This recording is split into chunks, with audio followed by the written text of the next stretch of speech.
Selamat datang, di depan saya ada casing semi-transparan Taurus Guardian untuk iPhone 17 Pro dan saya akan membahas unboxing serta uji pemasangan casing ini, melihat seberapa baik kualitas pembuatannya dan juga pendapat umum saya tentang produk ini.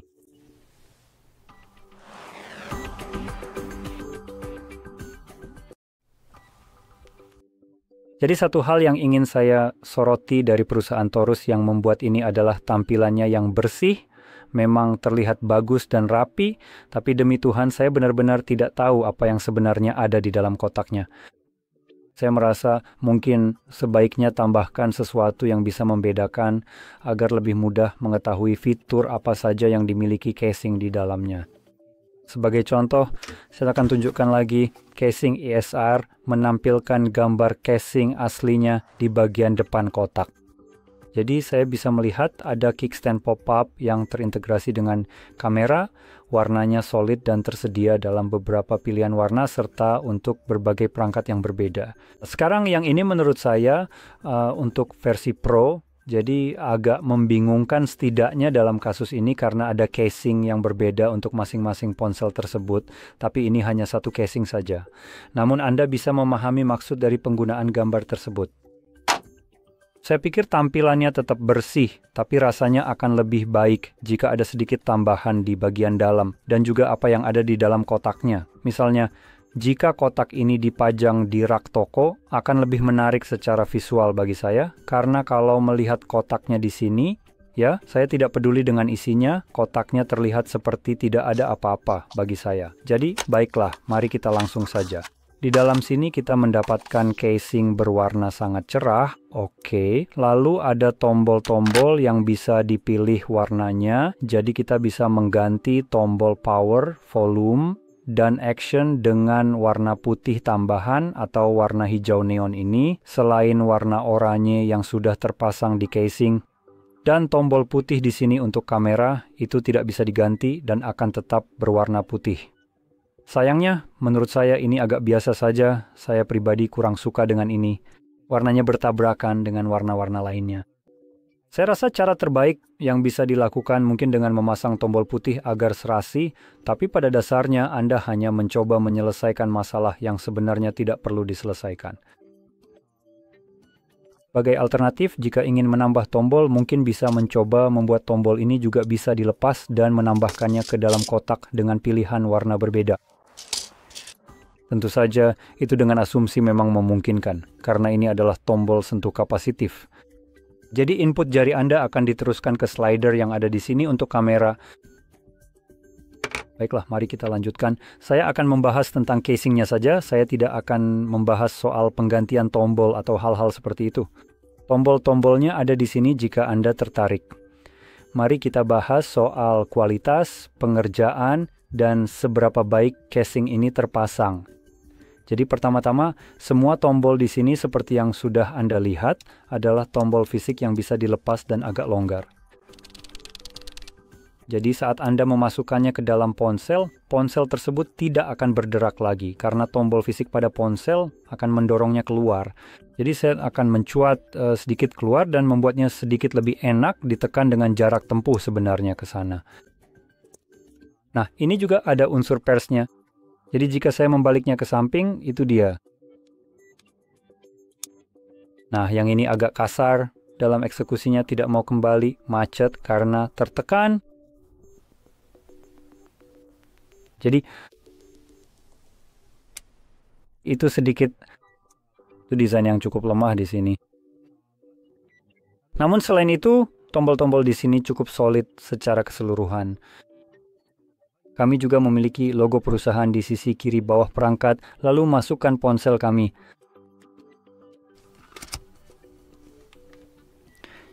Jadi seperti yang saya sebutkan saat Anda memasukkannya ke perangkat, tombol-tombol ini akan terdorong keluar sehingga memiliki jarak tempuh dan bunyi klik yang memuaskan karena Anda benar-benar mengklik tombol daya hanya dengan jarak yang sedikit lebih jauh.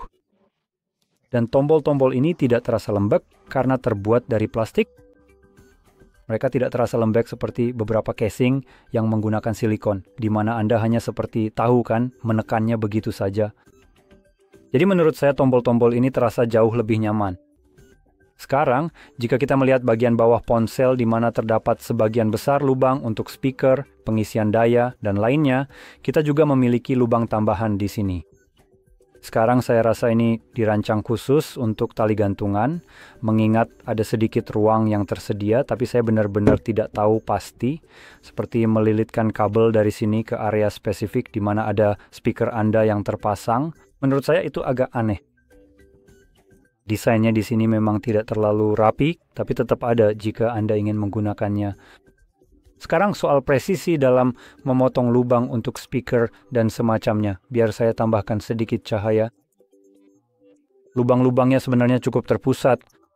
Tidak sempurna, tapi lebih rapi daripada biasanya. Jadi ini desain yang cukup layak di sini. Jujur saja, ini salah satu yang terbaik di antara berbagai merek. Jadi patut diapresiasi. Sekarang kita juga punya port Type C di sini dengan ruang tambahan di sekitarnya yang memungkinkan kita kemungkinan besar untuk mencolokkan kabel yang sangat tebal. Tapi saya punya satu di sini untuk mengetes seberapa baik kabel itu bisa dicolokkan.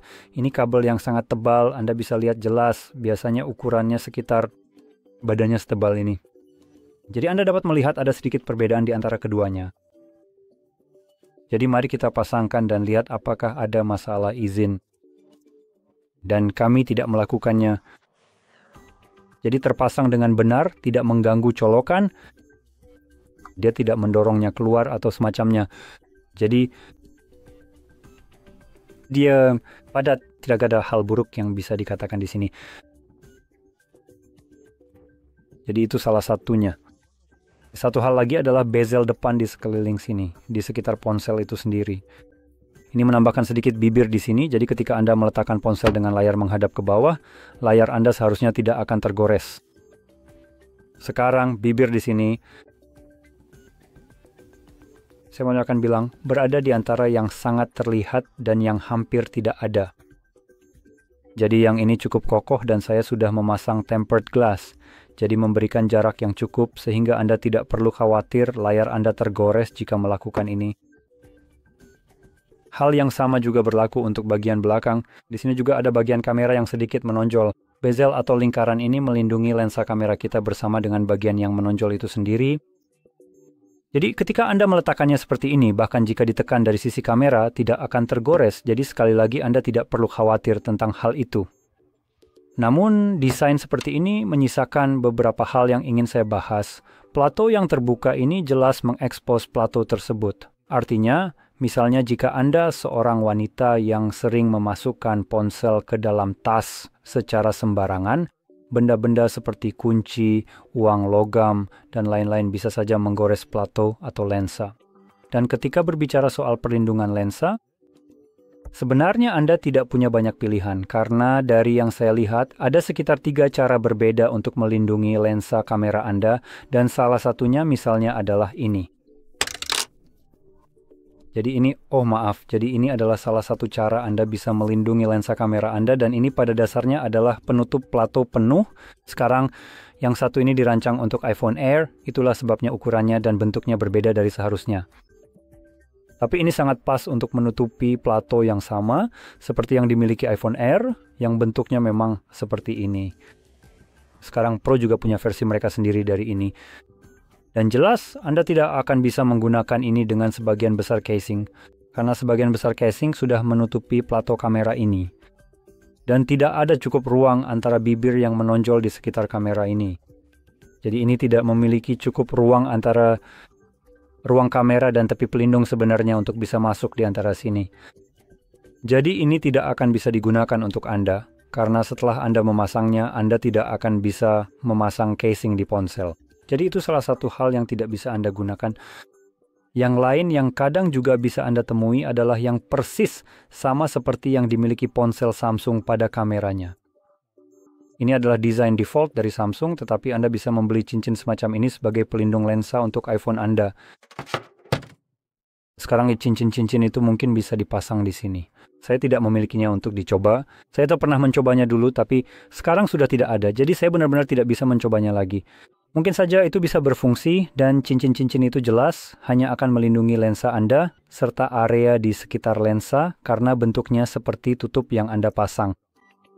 Dan ukurannya benar-benar pas untuk kamera itu sendiri, jadi tidak banyak ruang longgar di sekitarnya. Jadi mereka sangat presisi dan saya tidak tahu apakah ketebalannya cukup atau tidak sehingga pada dasarnya tidak mengganggu area yang menonjol di sini di sekitar kamera. Seperti yang saya bilang, mungkin saja bisa berfungsi, tapi saya tidak yakin. Satu hal yang saya tahu pasti akan 100% berhasil dan mungkin ini adalah opsi yang paling murah, yaitu hanya sebuah cakram. Anda bisa membeli cakram bending seperti ini, baik dari plastik maupun kaca. Lalu Anda lepas dan langsung tempelkan di bagian kaca lensa itu saja dan diletakkan di atasnya. Tidak ada bagian yang menonjol atau semacamnya, jadi tidak ada masalah clearance, akan cocok dengan benar-benar semua jenis casing, dan ini akan menjadi yang paling serbaguna jika Anda memiliki beberapa casing dengan desain yang berbeda-beda. Sebagai contoh, Anda tidak memiliki casing seperti yang satu ini. Anda bisa lihat casing ini memiliki silikon yang mengelilingi bagian sini dan juga kamera. Jadi dua alternatif pelindung lensa yang disebutkan sebelumnya sama sekali tidak akan bisa digunakan dengan casing ini. Dan satu-satunya yang bisa digunakan adalah pelindung berbentuk cakram yang ditempelkan di atas lensa. Karena ukurannya sama persis dengan lensa itu sendiri, jadi tidak akan mengganggu bagian cutout-nya. Jadi itu salah satu opsi yang bisa Anda pertimbangkan, tetapi tetap saja pada kebanyakan kasus Anda akan memiliki bagian datar yang terbuka yang bisa tergores. Dan seperti yang sudah kita lihat di beberapa video, sepertinya bagian ini memang mudah tergores. Saya sendiri tidak ingin mencobanya, tapi sepertinya memang mudah tergores, jadi Anda mungkin perlu berhati-hati dengan hal itu. Selain itu, saya juga menyebutkan bahwa bagian ini bisa saja tergores jika Anda memasukkannya ke dalam tas, tapi itu bukan satu-satunya tempat yang berisiko. Jika Anda seorang pria dan Anda meletakkan ponsel di tempat yang sama dengan kunci atau uang receh di saku, ya, efek yang sama juga bisa terjadi, jelas sekali. Jadi itu salah satu hal yang perlu diperhatikan. Kita lanjut. Di sini kita punya area plastik. Jadi ini hanya plastik buram biasa dan kemungkinan besar juga akan tergores jika Anda menggunakannya seperti yang satu ini. Dalam situasi yang sama seperti di dalam tas atau saku Anda, plastik ini bisa tergores tapi seharusnya tidak akan tergores hanya karena diletakkan di atas meja. Jika Anda membaliknya ke samping, Anda bisa melihat ada bagian yang menonjol di sini yang mengangkat plastik dari permukaan meja, jadi ada sedikit jarak. Dan jelas, ada jarak lebih pada sisi lain dengan tonjolan kamera. Jadi, untuk plastik yang bersentuhan dengan meja, Anda seharusnya aman, tidak ada masalah di situ. Terima kasih. Selain itu, Anda bisa melihat bahwa tidak ada MagSafe yang terpasang di casing ini. Ini hanya plastik bening, tidak ada apa-apa di dalamnya. Jadi, casing ini menambah ketebalan, tapi tidak memiliki MagSafe. Jadi, kemungkinan besar perangkat Anda tidak akan menempel sebaik itu pada aksesoris MagSafe. Tapi saya ingin menekankan bahwa perusahaan ini sebenarnya memiliki casing yang kompatibel dengan MagSafe yang tampilannya hampir identik dengan ini. Sebagai contoh, di sini ada satu yang mungkin paling mirip tapi memiliki fitur tambahan. Jadi ini adalah MagSafe tapi juga berfungsi sebagai penyangga, kickstand. Penyangga ini bisa berputar bebas 360 derajat dan perlindungan untuk tombol di sini dan di sini juga sama, meskipun tidak dilengkapi dengan tombol berwarna berbeda jika Anda mencari itu. Namun tetap saja ini casing yang solid, atau jika Anda memang tidak membutuhkan penyangga, ini telah yang berwarna hitam mau yang design. Saya sangat suka yang satu ini dari segi estetika, karena semua rasa tombolnya berwarna sama, jadi Anda tidak akan menemukan tombol putih yang tidak serasi di sini. Warnanya hitam, sama seperti bagian lainnya. Dan casing ini juga dilengkapi dengan MagSafe, dan desainnya hampir identik selain itu. Casing ini hanya hadir dengan MagSafe dan warna yang berbeda, alternatif yang fantastis. Sekarang, saya sudah membuat ulasan tentang semua casing yang baru saja saya bawa ini, dan untuk masing-masing casing, Anda bisa menemukan tautannya di deskripsi untuk afiliasi seperti Amazon jika Anda ingin membelinya sendiri. Sekarang kita kembali ke yang satu ini. Jadi ada bagian yang sedikit menonjol di sini yang akan melindungi plastiknya. Sayangnya tidak ada MagSafe dan saya rasa itu saja yang bisa dibahas tentang casing ini. Ini adalah casing yang kokoh dengan satu-satunya masalah yang saya temukan secara pribadi, yaitu tombol putih yang tidak serasi di sini untuk kamera.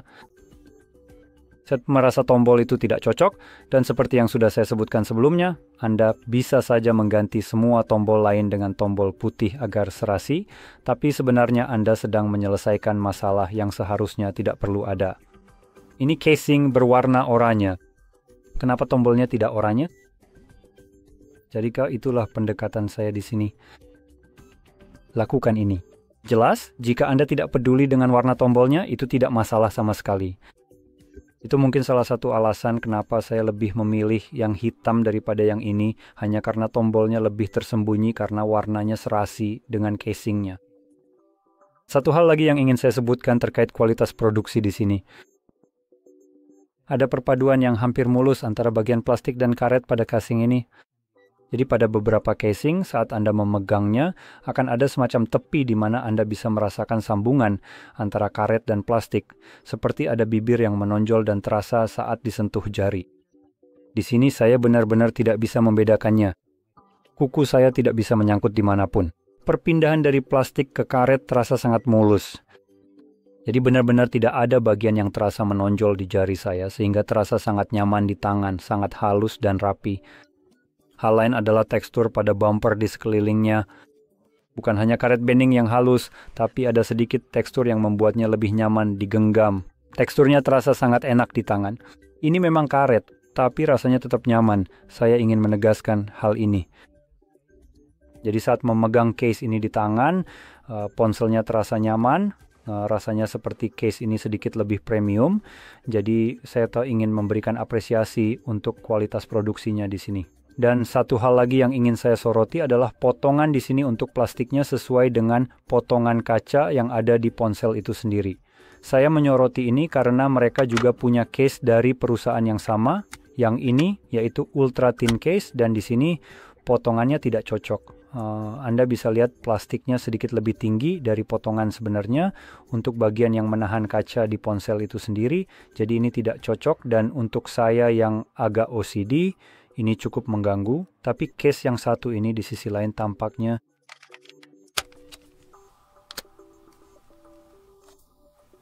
cukup dekat, hampir sempurna. Tapi kalau Anda lihat dengan sangat teliti, saya akan dekatkan, Anda bisa melihat hanya entahlah kurang dari 1 mm meleset jika saya bisa mengarahkan cahaya dengan benar.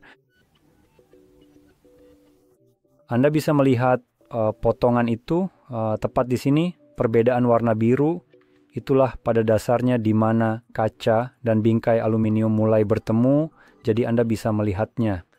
Kalau dilihat langsung, ini sedikit lebih terlihat, tapi Anda benar-benar harus mencarinya untuk bisa melihatnya. Tapi ya, itu saja. Jadi, jika Anda telah merasa ini sangat membantu, jangan lupa untuk tekan like, subscribe, dan terima kasih sudah menonton.